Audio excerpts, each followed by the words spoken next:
Y ya estamos entonces acá en Ciencias Naturales. Qué excelente esa clase de matemáticas con el profe Will. Hoy vamos a hablar en Ciencias Naturales del más chiquito de la familia, de los organismos microscópicos, de los que no podemos ver a simple vista.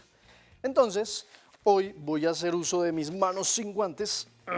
Estos guantes vamos a dejarlos a un ladito para poder interactuar con ustedes. Entonces, nuestro tema principal es este: organismos microscópicos, bacterias, protozoarios y virus. Vamos a ver por qué ese virus está entre signos de interrogación.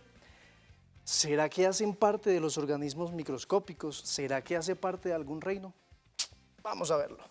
Entonces, como metas principales del día de hoy, vamos a tener clasificar a los organismos unicelulares entre eucariotas y procariotas, porque vamos a ver pues que unos son eucariotas y otros son procariotas. Vamos a recordar además cuáles son esos conceptos, cuáles son las características particulares de esos dos conceptos, de esos dos tipos de células. Además tenemos la otra meta, que es comprender la biología de los virus y sus características propias, que hace que sean elementos de la naturaleza diferentes a los otros organismos. Bien, entonces iniciemos recordando algunas cositas.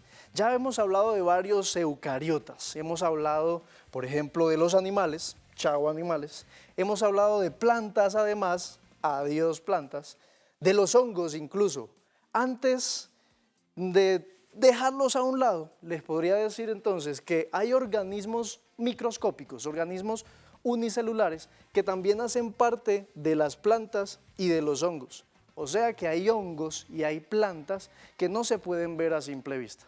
Pero hoy nos vamos a centrar principalmente en estos otros dos reinos de la naturaleza. Recuerden, factores bióticos, reinos de la naturaleza. En este caso, el reino protista y el reino monera. Los protistas, conocidos también como protozoarios, y el monera como bacterias y arqueobacterias. Son bacterias muy viejitas, esas arqueobacterias. Ya vamos a hablar de ellas. Entonces, si recordamos esta organización de la materia, debemos entonces entender que de lo que vamos a hablar hoy solamente va a llegar a este nivel, al nivel celular. Eso significa que estas células no van a formar tejidos. Entonces tampoco se forman órganos, tampoco se forman sistemas y mucho menos lo que va después de eso. ¿Qué significa? En otras palabras, que solamente este tipo de organismos llega acá, hasta el nivel celular. Esas células también están formadas por elementos más pequeños, como las células que sí forman tejidos, pero esos elementos son un poco diferentes entre ellos. Bien. Listo, comencemos entonces a hablar de los protistas. Como lo muestra ahí esa imagen, los protistas son casi que una piñata. Uno no sabe cuando mete la mano qué va a sacar, porque todos son diferentes, son algo semejante a lo que hemos visto de los animales. Son una amalgama de cosas, un montón de cosas diferentes que están formando este reino. Y más que cosas, porque a ellos no les gusta que le llamen cosas, organismos. Bien. Entonces, principal característica de ellos, son unicelulares, o sea que están formados por una sola célula. Vamos a escribirlo por aquí para que no se nos olvide esa palabra. De una, celulares. Bien. Ya entonces tenemos un poco claro de que estamos organizados, estamos hablando de una organización de una sola célula. Bien, ahora, pero ¿qué montón de protistas puede encontrar un ser humano, un organismo como nosotros los seres humanos? Por ejemplo, tenemos los tripanosomas, las eulatenas, un montón de nombres extraños que no es necesario recordar. Solamente es importante saber que los podemos encontrar en charcos, o sea, en aguas estancadas. Podemos encontrarlos incluso en lagunas, en el mar, en muchas partes podemos encontrar este tipo de organismos unicelulares conocidos como protistas. ¿Qué pasa con ellos? Como en el caso de los hongos, hubo es un estudio muy fuerte para determinar si ellos eran considerados bacterias, pero se dieron cuenta de que las bacterias y los protistas son muy diferentes, que de hecho se parecen mucho más a células de plantas y células de animales que incluso a las células bacterianas. Bien, listo. Entonces, los protistas, una sola célula. Entonces, si yo quiero dibujar un protista, puedo hacer entonces un círculo, ¿bien? De ese círculo van a ir saliendo un montón de cosas, ¿bien?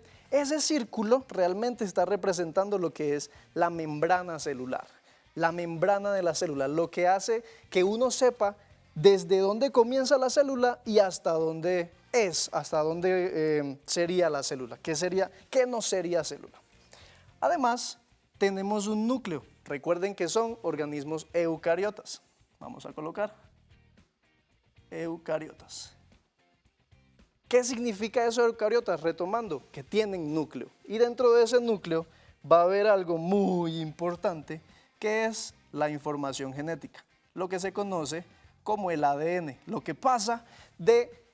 Esa es la información genética que pasa de los papás a los hijos. Bien, y por eso los hijos se terminan pareciendo a los papás. Ese es el material genético, el ADN, y se encuentra en el núcleo.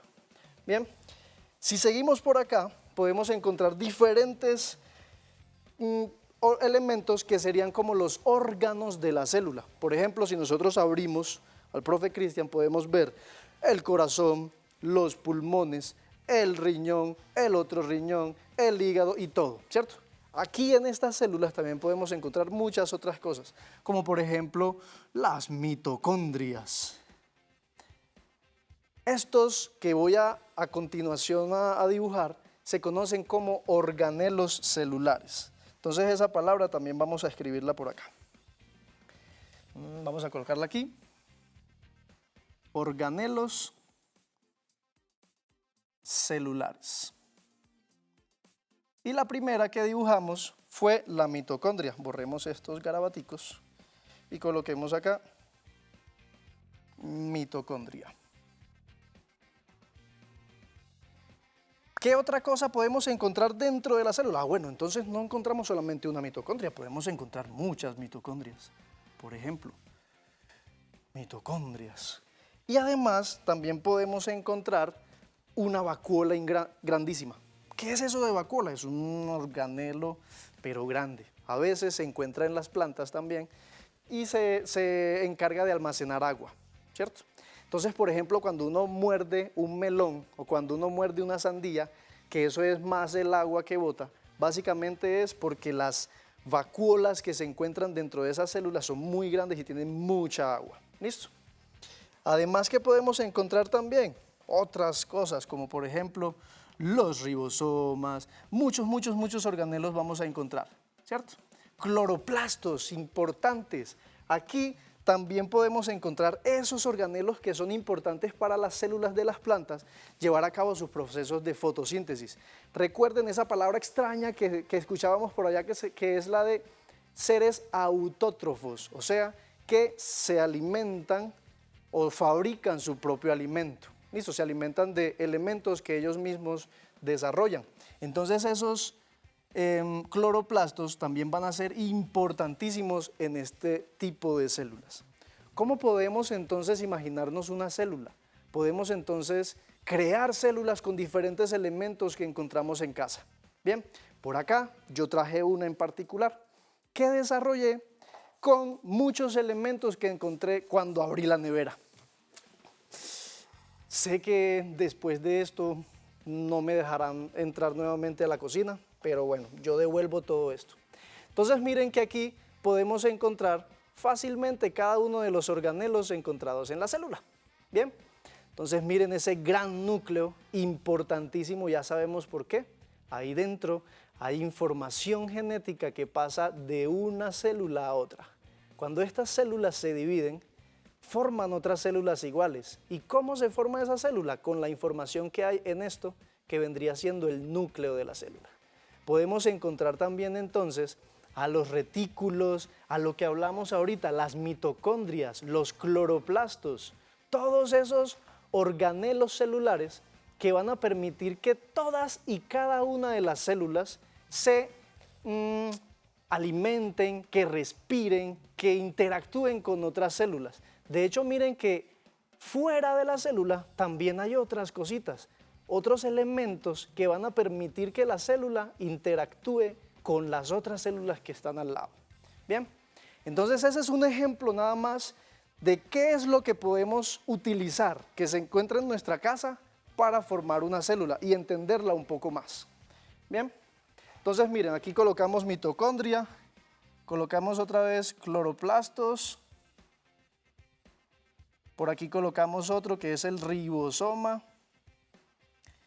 Estos nombres pueden ser muy extraños, estos nombres pueden no quedarse muy fácilmente en nuestra mente, pero no importa, es importante ahorita en estos momentos saber, comprender que dentro de las células hay todo un mundo, hay todo un montón de elementos que la están constituyendo, ¿ok? Bien, si seguimos, entonces podemos hablar de las bacterias y es importantísimo hablarlo así rapidito porque aquí vamos a darnos cuenta de la diferencia que hay entre estos protozoarios, estos protistas y las bacterias, o sea, los organismos que encontramos en el reino Monera. Si nos devolvemos a nuestro hermoso melón, esta es una citomelón, una célula melón.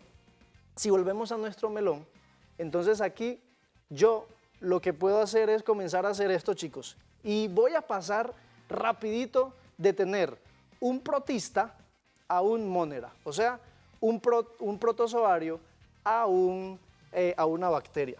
Lo primero que tengo que hacer es esto. Boom. Chao. Chao. O sea, que esas bacterias, esas células que están formando las bacterias, no tienen nada de eso de lo que hicimos ahorita.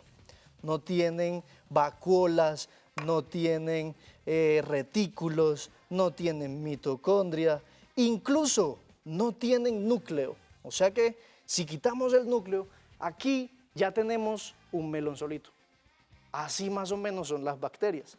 O sea que las bacterias se van a diferenciar de lo que serían los protistas, o sea, todas esas células eucariotas que hemos visto, porque no presentan ni organelos ni presentan núcleo. Pero entonces, ¿dónde se presentará o dónde se esconderá el material genético? Si yo dibujo por aquí a un ladito una bacteria, como no tiene núcleo, entonces la información genética se va a encontrar ¿dónde? Regada por ahí. Y en este caso, debe ser una información genética que se encuentre de manera circular. Y ya. Entonces ahí está ese ADN nadando solito porque no encuentra ni una mitocondria, ni siquiera cloroplastos, nada. En algunas se puede encontrar cloroplastos, pero en otras, en la gran mayoría no. ¿Listo? Las formas en las que podemos encontrar las bacterias son variadas también, son diversas, no tanto como los protistas, pero sí tienen unas formas muy particular. Por ejemplo, si les muestro una fotografía real de bacterias, miren cómo serían las bacterias. Entonces podemos encontrar bacterias en forma circular, bacterias en forma como ¿cómo se llamaría esa forma? Como un cilindro, digámoslo así. Y hay otras que van a ser medio circulares y medio cilíndricas. ¿Listo? A estos se les conocen como cocos. ¿Listo? Bacterias de tipo cocos. Y estos se conocen como bacilos. Y estos otros de acá, como es la mitad entre cocos, casi que bacilos, entonces se le conoce, adivinen cómo. Exacto, cocobacilos. ¿Listo? Cocobacilos. Hay otras que tienen formas extrañas, como una espiral, en fin. ¿Qué hay que tener en cuenta con estas bacterias? Hay algunas que son ventajosas, beneficiosas, son muy buenas para el organismo, pero hay otras que son muy perjudiciales. Por ejemplo, nosotros en nuestra boca tenemos bacterias, pero no significa que tenemos que cepillarnos y cepillarnos para deshacernos de ella. Es bueno cepillarse las 3 veces al día, es excelente eso porque eso permite que tengamos higiene. Bien, pero a pesar de que nosotros nos cepillemos, ahí en la boca van a seguir habiendo bacterias, porque esas bacterias son indispensables para comenzar a degradar todos los alimentos que entran a nuestro organismo. ¿Listo? Tanto la saliva como las bacterias, así como los dientes y la lengua, son importantes para el proceso de digestión. En nuestro estómago y en nuestros intestinos también encontramos bacterias, pero las bacterias que están en la boca no pueden pasar al estómago y al intestino, y las bacterias del estómago y el intestino no pueden pasar a la boca, porque ahí sí comienza el problema. Además, en nuestra piel también tenemos bacterias.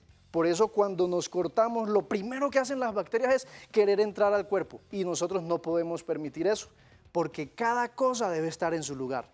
Las bacterias de la saliva, allá. Las bacterias de la piel, ahí, solamente en la piel, no dentro del cuerpo ni nada. Por eso es importante, después de jugar, después de hacer cualquier cosa, lavarse las manos. Bien, porque después uno viene, juega, se toca la boca y ahí entonces comienzan a estar bacterias del suelo en la boca y ahí comienzan las complicaciones. Bien, esas bacterias se van a multiplicar muy fácil. Entonces, por ejemplo, tenemos una bacteria, una solita, una bacteria, chiquitica ella, pero ella se puede dividir en dos. Y luego, esta de acá dividirse en dos y esta otra de acá dividirse otra vez en dos. Entonces miren cómo va creciendo eso. Y esta de acá también se puede dividir en dos, al igual que esta, y ya tenemos un problemón, porque miren qué montón de bacterias ya tenemos, solamente con haber comenzado con una. Y cada una de estas se divide en dos. ¿Listo? Entonces, imagínense la familia bacteriana, cómo crece de rápido. Es por eso que hay que lavarse muy bien las manos, reitero. ¿Listo? Bien, en cuanto a los virus, y aquí voy a tomar una información que tengo desde por allá hace mucho tiempo, que dice que todos los organismos vivos están formados por células, porque la célula es la unidad funcional y estructural y fundamental de todos los seres vivos. ¿Listo? O sea que las células están formando todo lo que ahorita está vivo. O sea que todo lo que está vivo, en términos generales, se puede decir que está compuesto por células. Pero los virus no están compuestos por células. Entonces, yo no puedo decir, a partir de eso que acabo de comentarles, que el virus es un organismo vivo. Eso significa que los biólogos siempre que hablan de virus, que hablamos de virus, somos como, rayos, ¿cómo hablar de algo que no está vivo desde la biología? Pero eso es importante, eso es muy chévere hacerlo, porque con esto podemos ampliar nuestros horizontes y no solamente hablar de esos organismos vivos, sino de cómo están ellos relacionados con otros agentes que no están vivos, pero que pareciera. Bien, entonces, por ejemplo, tenemos el virus del VIH, el de la hepatitis, pero miren que todos estos virus que les muestro acá son asociados ¿a qué? A enfermedades. O sea que los virus realmente están utilizando a las células para, lastimosamente, dañarlas. Bien, los virus solamente hacen eso, utilizan a la célula para posteriormente dañarlas.